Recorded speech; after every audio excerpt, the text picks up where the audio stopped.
Gue dulu muslim, tapi gue harus jujur sama diri gue sendiri kalau gue gak bisa hidup dalam aturan dan debat tafsir.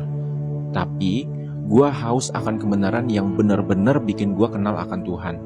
Awalnya, justru gue pengen ngajak cewek gue masuk Islam. Setiap ketemu, pasti gue selalu ngajak debat. Gue selalu mengatakan pertanyaan kayak gini. Kenapa Tuhan kalian ada 3? Kenapa ada Bapa, ada Yesus, ada Roh Kudus? Jika Tuhan kalian satu, kenapa kalian tuh sering nyebut dengan sebutan Yesus? Kenapa nggak Bapa? Kenapa nggak Roh Kudus?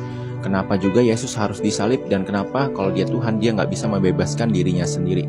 Dan cewek gua selalu nggak pernah jawab pertanyaan itu. Dia cuma berkata, baca dulu aja Alkitabnya, nanti kita bahas. Dalam hati gua, lah kok kayak gitu? Lu ngeles aja ya, lu nggak bisa jawab pertanyaan gua. Tapi oke lah, gua coba buat baca, siapa tahu dia nggak berkutik dengan pertanyaan-pertanyaan gua yang lebih banyak lagi. Biasanya waktu bulan puasa gua tuh tadarusan, tapi kali ini gua coba untuk baca Alkitab pelan-pelan. Gua garisin ayat by ayat kayak gini. Ini bekas gua waktu baca Alkitab ya. Ini gue garisin ayat by ayat, gue poin-poinnya satu persatu sampai selesai. Banyak banget nih bekas-bekas gue renungin ya. Gue renungin siang dan malam guys. Dan anehnya, pertanyaan yang selama ini gue tanyain, gue temuin semuanya dalam Alkitab. Bukan dari pendeta, bukan dari tafsir manusia, tapi firmannya sendiri yang langsung berbicara sama gue. Gue tanya sama diri gue sendiri, apa gue gak paham Al-Quran meskipun gue udah hatam 7 kali? Kenapa tafsir dan mazhab bisa beda banget? Jika semuanya berkata paling benar, yang mana yang sebenarnya? Di titik itu gue sadar, gue gak lagi cari aturan, tapi gue lagi cari Tuhan yang benar-benar bisa gue kenal. Gue pikir dulu Alkitab itu cuma kisah yang udah diubah-ubah oleh manusia. Tapi setelah gue baca perjanjian lama dan perjanjian baru, runtutan sejarahnya itu nyambung banget. Keturunan dari Abraham sampai Yesus jelas. Nubuatan digenapi satu persatu, gak pernah meleset. Gue kayak ngomong sama diri gue sendiri, ini tuh gak cuma kitab, tapi kayak rangkaian janji Tuhan dari awal sampai tuntas. Dan di situ gue mulai ngerti kalau hukum itu gak bisa nyelamatin kita. Hukum itu ibaratnya kayak cermin yang cuma nunjukin kalau manusia itu gak bisa lurus sendiri. Gue juga dulu mikir kenapa Yesus bisa mati.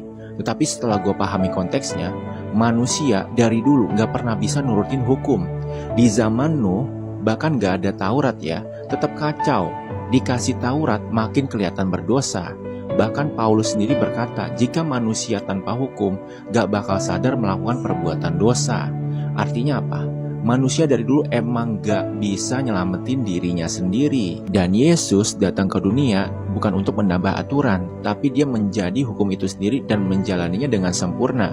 Dia membayar kegagalan yang dilakukan oleh manusia, makanya dia disebut anak domba Allah.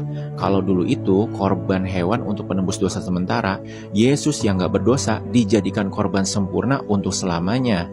Itu bukan kelemahan, tapi Tuhan yang turun tangan sendiri. Gue juga masih ingat pas pertama kali gue ke gereja dalam kondisi gue masih muslim ya.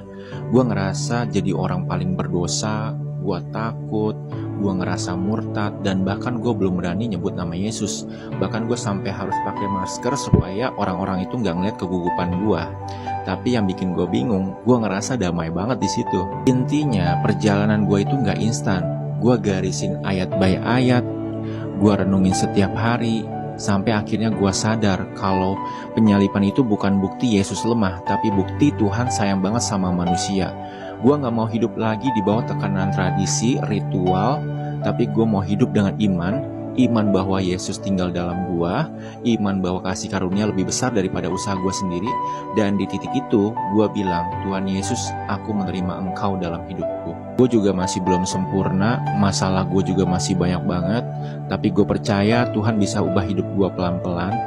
Dan itulah alasan terbesar kenapa gue pindah. Akhirnya gue kenal dengan Tuhan yang gak cuma nyuruh, tapi turun langsung untuk nyelamatin hidup gue. Terima kasih Yesus. Haleluya. Aku mantan pekerja malam. Ya, kalian gak salah dengar. Aku sore ini pengen kesaksian sedikit. Jadi aku dulu adalah pekerja malam. Aku adalah marketing di klub-klub besar di Bali dan di Jakarta. Dan aku melakukan sangat banyak sekali dosa, mulai dari minum-minuman keras, keras, pulang sama cowok, mabuk-mabukan. Dan suatu saat aku kenalan sama yang namanya Tuhan Yesus. Di situ Tuhan dan Firman suruh aku untuk berhenti berdosa. Jadi aku memilih untuk berhenti bekerja malam. Aku benar-benar stop mau ada job apapun itu yang kerjaannya malam, dan di klub-klub atau di bar itu aku benar-benar berhenti. Lalu aku berhenti minum alkohol juga. Di situ aku benar-benar dipres sama Tuhan. Aku benar-benar nggak ada uang. Aku nggak tahu gimana cara kerja siang, guys. Aku nggak tahu gimana sih cara kerja bangun pagi gitu. Aku tuh nggak tahu gitu loh.